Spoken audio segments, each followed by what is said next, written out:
ঈশানের মা মাথায় হাত দিয়ে কাঁদতে লাগলো। তোমরা নিজের মানুষই আমাদের বিপক্ষে চলে যাচ্ছ।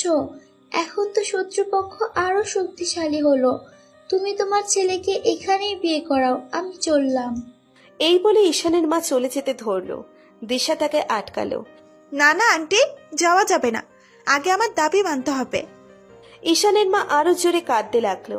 তিনি ঈশানের বাবাকে বললেন, তোমার কাছে কত টাকা আছে? একটা টাকাও নাই। ঈশানের মা রেগে গেল। টাকা নেই মানে?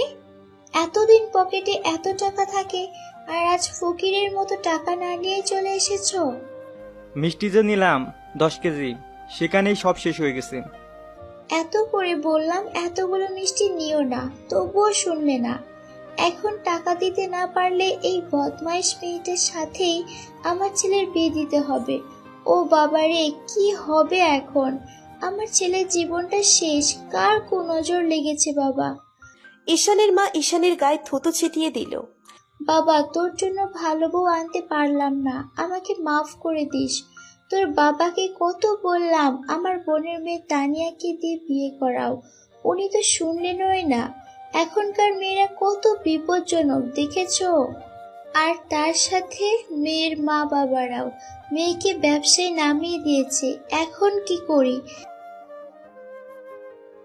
ঈশানের মা দৌড়ে ঈশানের কাছে গেল।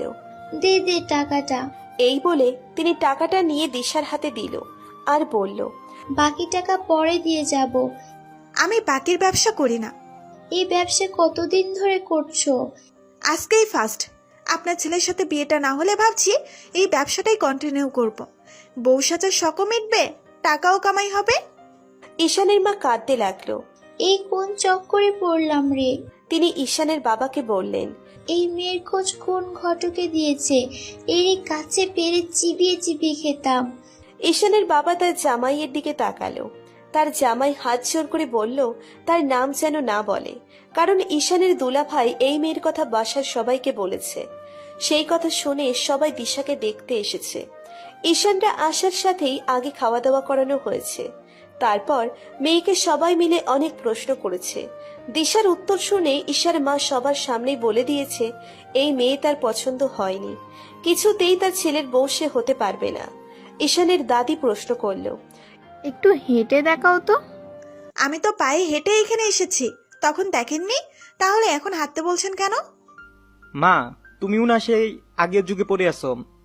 এগুলো আগে দেখতো, এখন এগুলো কে মানে? ঈশানের মা ঈশানের বাবার দিকে তাকালো। ঈশানের বাবা ভয় পেয়ে বলল, আর কোনো কথাই